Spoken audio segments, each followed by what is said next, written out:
പിതാവിൻ്റെയും പുത്രൻ്റെയും പരിശുദ്ധാത്മാവിൻ്റെയും നാമത്തിൽ ആമേൻ. എൻ്റെ പ്രിയപ്പെട്ടവർ എല്ലാവർക്കും ഗുഡ് മോർണിംഗ്. നമുക്ക് നേരിട്ട് ഇന്നത്തെ യാവനയിലേക്ക് പ്രവേശിക്കാം. അമ്മേ പരിശുദ്ധ അമ്മേ, അമ്മേ പരിശുദ്ധമ്മേ, ദേവമാതാവേ, ദൈവമാതാവേ, അന്ന് കൃപാസനത്തിൽ പ്രത്യക്ഷപ്പെട്ട് വരാൻ പോകുന്ന മഹാദുരന്തത്തിൽ നിന്ന് രക്ഷപ്പെടാനും എല്ലാവർക്കും വേണ്ടി പ്രാർത്ഥിക്കുവാനും ആവശ്യപ്പെട്ടിട്ട് 20 വർഷം തികയുന്ന ഈ വേളയിൽ കൃപാസനത്തിലൂടെ ഞങ്ങൾക്കും ഈ ദേശത്തിനും അങ്ങ് മാധ്യസ്ഥം തേടി തന്ന എല്ലാ അനുഗ്രഹങ്ങൾക്കും കൃപകൾക്കും ഞങ്ങളിപ്പോൾ ഹൃദയം നിറഞ്ഞ നന്ദി പറയുന്നു. അമ്മേ പരിശുദ്ധ അമ്മേ, ജപമാല മാതാവേ, സകല കൃപാസനം പ്രാർത്ഥനകളോടും ചേർത്ത് ഞങ്ങളിപ്പോൾ പ്രാർത്ഥിക്കുന്ന ഈ കുടുംബത്തിന്റെ പ്രത്യേക നിയോഗം. മക്കളെ, ഇന്ന് നവംബർ മാസം 29-ാം തീയതി വെള്ളിയാഴ്ചയാണ്. ഇന്നത്തെ നിയോഗങ്ങളാണ് വെക്കേണ്ടത്. ഇന്നത്തെ ഉത്തരവാദിത്തങ്ങൾ, കർത്താവിൻ്റെ സഹായം ആവശ്യമായുള്ള എല്ലാ മേഖലകളും, യാത്രകൾ, സംരംഭങ്ങൾ, ചർച്ചകൾ, രോഗസൗഖ്യം, ജോലി, വീട്, വിവാഹം, വഴി, വിസ, ഇങ്ങനെ എന്തെല്ലാമാണ് എൻ്റെ മക്കൾക്ക് ആവശ്യമുള്ളത്. ആ മേഖലകൾ ഇനി വേണ്ടത്ര ഭക്തിയോ വിശ്വാസമോ തോന്നണില്ല എന്നുണ്ടെങ്കിൽ തോന്നണില്ല എന്ന് ദൈവത്തോട് പറയണം. അങ്ങനെ പറഞ്ഞാൽ ആ വിശ്വാസം നമ്മളെ വർദ്ധിപ്പിച്ച് ദൈവം തരും.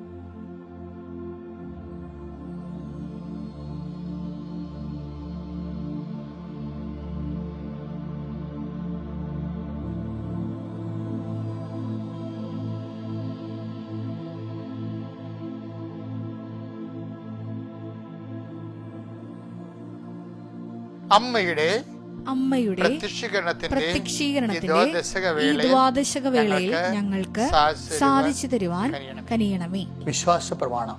സർവശക്തനായ പിതാവും ആകാശത്തിന്റെയും ഭൂമിയുടെയും സൃഷ്ടാവുമായ ദൈവത്തിൽ ഞാൻ വിശ്വസിക്കുന്നു. അവിടുത്തെ ഏകപുത്രനും ഞങ്ങളുടെ കർത്താവുമായ ഈശോ മിശിഹായിലും ഞാൻ വിശ്വസിക്കുന്നു. ഈ പുത്രൻ പരിശുദ്ധാത്മാവിനാൽ ഗർഭസ്ഥനായി കന്യകാ മറിയത്തിൽ നിന്ന് പിറന്ന് പൊന്തിയോസ് പീലാത്തോസിന്റെ കാലത്ത് പീഡകൾ സഹിച്ച് കുരിശിൽ തറയ്ക്കപ്പെട്ട് മരിച്ച് അടക്കപ്പെട്ട് പാതാളങ്ങളിൽ ഇറങ്ങി മരിച്ചവരുടെ ഇടയിൽ നിന്ന് 3-ാം നാൾ ഉയർത്ത് സ്വർഗത്തിലേക്ക് എഴുന്നള്ളി സർവശക്തിയുള്ള പിതാവായ ദൈവത്തിന്റെ വലതുഭാഗത്തിരിക്കുന്നു. അവിടെ നിന്ന് ജീവിക്കുന്നവരെയും മരിച്ചവരെയും വിധിക്കുവാൻ വരുമെന്നും ഞാൻ വിശ്വസിക്കുന്നു. പരിശുദ്ധാത്മാവിലും ഞാൻ വിശ്വസിക്കുന്നു. വിശുദ്ധ കത്തോലിക്കാ സഭയിലും പുണ്യവാന്മാരുടെ ഐക്യത്തിലും പാപങ്ങളുടെ മോചനത്തിലും ശരീരത്തിന്റെ ഉയർപ്പിലും നിത്യമായ ജീവിതത്തിലും ഞാൻ വിശ്വസിക്കുന്നു. ആമേൻ. സ്വർഗ്ഗസ്ഥനായ ഞങ്ങളുടെ പിതാവേ, അങ്ങയുടെ നാമം പൂജിതമാകണമേ. അങ്ങയുടെ രാജ്യം വരണമേ. അങ്ങയുടെ തിരുമനസ് സ്വർഗത്തിലെ പോലെ ഭൂമിയിലും ആകണമേ. അന്നു വേണ്ടുന്ന ആഹാരം ഇന്ന് ഞങ്ങൾക്ക് തരണമേ. ഞങ്ങളോട് തെറ്റ് ചെയ്യുന്നവരോട് ഞങ്ങൾ ക്ഷമിക്കുന്നത് പോലെ ഞങ്ങളുടെ തെറ്റുകൾ ഞങ്ങളോടും ക്ഷമിക്കണമേ. ഞങ്ങളെ പ്രലോഭനത്തിൽ ഉൾപ്പെടുത്തരുതേ, തിന്മയിൽ ഞങ്ങൾ രക്ഷിക്കണമേ. ആമേൻ. നന്മ നിറഞ്ഞ മറിയമേ, സ്വസ്തി. കർത്താവ് അങ്ങയുടെ കൂടെ സ്ത്രീകളിൽ അങ്ങ് അനുഗ്രഹിക്കപ്പെട്ടവളാകുന്നു. അങ്ങയുടെ ഉദരത്തിൻ ഫലമായി ഈശോ അനുഗ്രഹിക്കപ്പെട്ടവനാകുന്നു. പരിശുദ്ധ മറിയമേ, തമ്പുരാന്റെ അമ്മേ, പാപികളായ ഞങ്ങൾക്ക് വേണ്ടി ഇപ്പോഴും ഞങ്ങളുടെ മരണസമയത്തും തമ്പുരാനോട് അപേക്ഷിക്കണമേ. ആമേൻ. കർത്താവിന്റെ ഉന്നതമായ നാമത്തിന് സ്വസ്ഥം ചെയ്യുന്നു. കർത്താവ് അതീവ പ്രസരിപ്പോടെ ഈ പൊന്നുഷസിനെ നിന്റെ നാവ് വിളിച്ച് അപേക്ഷിക്കാൻ ഇടയാക്കിയതിന്റെ കരുണയാണെന്ന് ഞങ്ങൾ കരുതുന്നു. കർത്താവ് നിന്റെ അവകാശം ഓഹരിമാകുന്ന തിരുസഭയുടെ നീ കരുണയായിരിക്കണം. അങ്ങയുടെ മക്കൾ നെഞ്ചിലും മുദ്ര വാങ്ങിച്ചിട്ടുള്ള വിശ്വാസത്തിന് മുദ്ര വാങ്ങിച്ചിട്ടുള്ള അങ്ങയുടെ മക്കള് നമ്മുടെ ശിരസുക്കളെ അങ്ങയുടെ തിരുസന്നിധിയിൽ കൈകൾ കുപ്പി നിൽക്കുന്ന ഈ പ്രഭാതത്തിലെ നിന്റെ തിരുമുറുവാർന്ന വലതുകരം മക്കളുടെ ശിരസിൽ കൊടുക്കണം പ്രാർത്ഥിക്കുന്നു.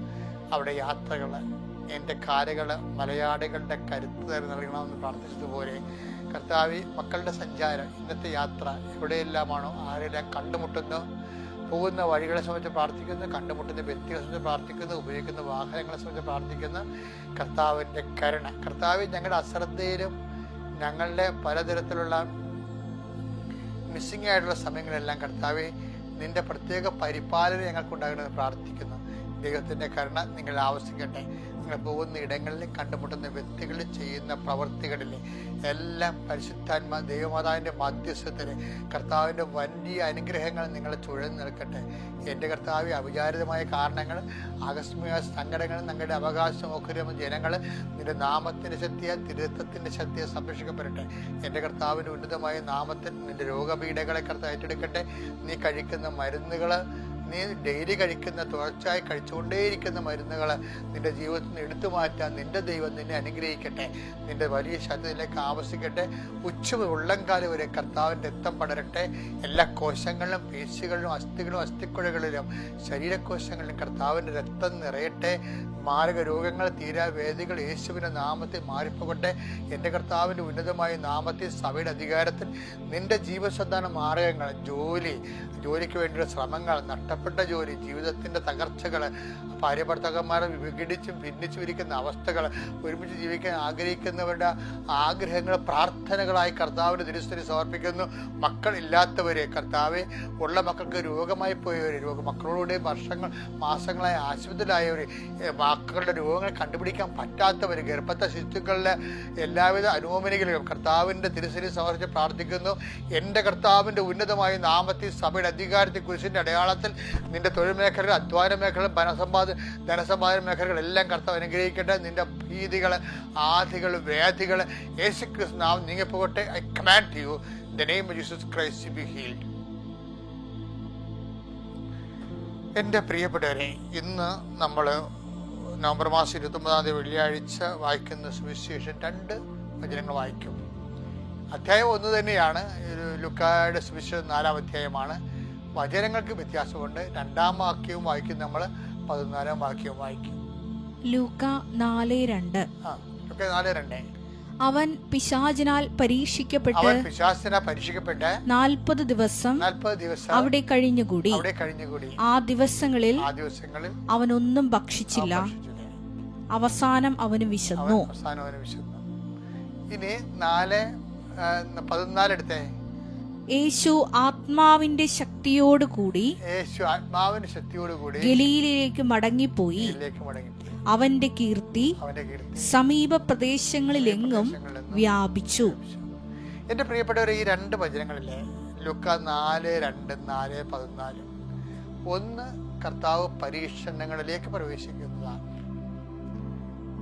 നമുക്കറിയാം, നമ്മൾ ഇതുപോലെ ചില ജീവിത ദിവസം ഉണ്ടല്ലോ, ചില പറയും ഇന്ന് ഭയങ്കര ഡള്ളാണെന്ന് പറയും.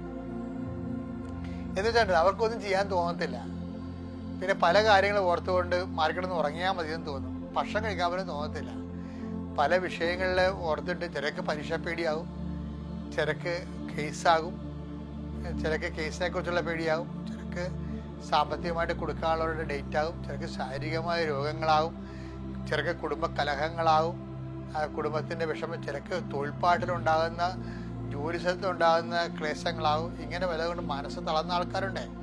എൻ്റെ പ്രിയപ്പെട്ടവരെ, ഈ മനസ്സ് തളരണ ദിവസങ്ങളെന്ന് ശരിക്കും പറഞ്ഞു കഴിഞ്ഞാൽ കർത്താവിൻ്റെ ജീവിതത്തിൽ ഉണ്ടായിരുന്നു. അതിന് പ്രലോഭനത്തിൻ്റെ കാലം എന്നാണ് വിളിക്കണത്. എന്ന് വെച്ച് കഴിഞ്ഞാൽ നമ്മുടെ വിശ്വാസം ക്ഷയിക്കേണ്ട കാലം. ക്ഷമയോൻ സാത്താൻ തന്നെ ഗോതമ്പ് മണി പോലെ പാറ്റാൻ നോക്കി. I was praying for you. നീ എഴുന്നേൽക്കുക, നീ ശക്തിപ്പെടുക, മറ്റുള്ളവരെ ശക്തിപ്പെടുത്തുക. അപ്പം വിശ്വാസിയെ സംബന്ധിച്ചിടത്തോളം നമ്മൾക്ക് ഇതിന് ഞാൻ വിളിക്കുന്ന പേരെന്താണെന്ന് അറിയാമോ? എംപവർമെൻറ്റ് ടൈം എന്ന് പറയും. എന്ന് വെച്ച് കഴിഞ്ഞാൽ ഫീഡിങ് ടൈം എന്നൊക്കെ പറയും. ഇപ്പോൾ വിമാനത്തിൽ നിന്ന് ആകാശത്ത് വിമാനത്തിലേക്ക് തന്നെ ഇന്ധനം നിറക്കണില്ലേ, അതുപോലെ നമ്മളുടെ ജീവിതത്തിൽ ഇന്ധനം നിറക്കുന്ന ടൈമാണ് പ്രലോഭനത്തിൻ്റെ ടൈം, ക്ലേശത്തിൻ്റെ സമയം, രോഗത്തിൻ്റെ സമയം, മറ്റുള്ളവർ നമ്മൾ ഒറ്റപ്പെടുന്ന സമയം, നമുക്കൊന്നും ചെയ്യാൻ പറ്റാത്ത സമയം, നമുക്ക് ഉറങ്ങിയാൽ മതിയെന്ന സമയം, നമുക്ക് എന്തിനു വേണ്ടി ജീവിക്കണം തോന്നുന്ന സമയം. അപ്പോൾ ഇങ്ങനെയുള്ള നിരാശ കാലഘട്ടങ്ങൾ ബൈബിൾ പറയുന്നത് അത് പ്രലോഭനത്തിൻ്റെ ടൈം എന്നാണ്. പക്ഷെ എന്തിനാ ഉദ്ദേശിക്കണത്?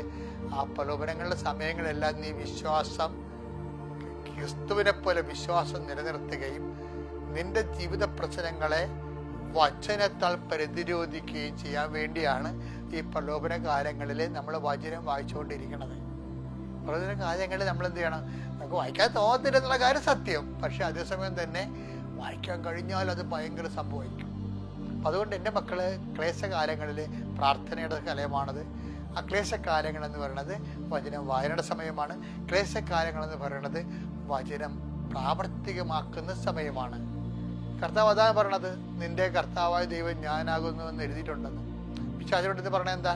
മനുഷ്യൻ അപ്പം കൊണ്ട് മാത്രമല്ല ജീവിക്കുക. അപ്പോൾ ഉണ്ടാകുന്ന പ്രശ്നങ്ങളെല്ലാം കർത്താവ് വചനം കൊണ്ടാണ് പ്രതിരോധിക്കുന്നത്. അതുപോലെ നിന്റെ ജീവിത പ്രശ്നങ്ങളെയും ക്ലേശകാലത്ത് പ്രലോഭനകാലത്ത് വചനം കൊണ്ട് പ്രതിരോധിക്കുമ്പോഴേ എന്ത് സംഭവിക്കും? 4:14 സംഭവിക്കും. എന്താണ്? ആ കാലം കഴിയും. എന്നും കൊന്നും ഒരു കാലം ഇങ്ങനെ ഉണ്ടാകത്തില്ല. എന്നും കൊന്നും പ്രലോഭനമായിരിക്കത്തില്ല, എന്നും കൊന്നും രോഗമായിരിക്കത്തില്ല, എന്നും കൊന്നും പീഡയായിരിക്കത്തില്ല, എന്നും കൊന്നും ഭാരപ്പെടുന്ന അവസ്ഥയായിരിക്കട്ടെ. അത് കഴിയണ ഒരു സമയം കർത്താവുണ്ട്. അപ്പോൾ എന്ത് പറ്റും? ആത്മാവിൽ അവൻ ശക്തിപ്പെടും. അപ്പോൾ ഈ ടൈം കഴിയുമ്പോൾ ശരിക്കുമ്പോൾ ഞാൻ ഉദ്ദേശം എന്താണ്? ആത്മാവ് ശക്തിപ്പെടാൻ വേണ്ടി ദൈവം ഒരു ആത്മാവിൻ്റെ പ്രതികൂല കാലങ്ങൾ സൃഷ്ടിക്കുന്ന പോലെയാണ് എനിക്ക് തോന്നിയിട്ടുള്ളത്. അപ്പം അതുകൊണ്ട് എന്തെങ്കിലും സംഭവിച്ചു കഴിഞ്ഞാൽ അത് പ്രാർത്ഥനാകാലമാണ്, അത് വചനവായൻ്റെ കാലമാണ്, എംപവർമെൻ്റ് കാലമാണ്, ഫീഡിങ് ടൈമാണ്, ഫീലിംഗ് ടൈമാണ്, ഇന്ധനം നിറക്കുന്ന കാലമാണെന്ന് ഓർത്തുകൊണ്ട് ഇന്ധനം നിറച്ചുകൊണ്ടേയിരിക്കണം, പ്രാർത്ഥിച്ചുകൊണ്ടേയിരിക്കണം, വചനം പാലിച്ചുകൊണ്ടേയിരിക്കണം, വചനം പ്രാവർത്തികമായിക്കൊണ്ടിരിക്കണം. അപ്പോൾ ആ ടൈം കഴിയുമ്പോൾ വിൽ ബി എംപവേർഡ്. മറ്റുള്ളവരെ ശക്തിപ്പെടുത്താൻ വേണ്ടി മാത്രം നമ്മൾ അതിനെ അതിജീവിച്ചിരിക്കും. അങ്ങനെ ഒരു നല്ല കാലം നിങ്ങൾക്ക് വരട്ടെ. ദൈവം അനുഗ്രഹിക്കട്ടെ. Praise the Lord.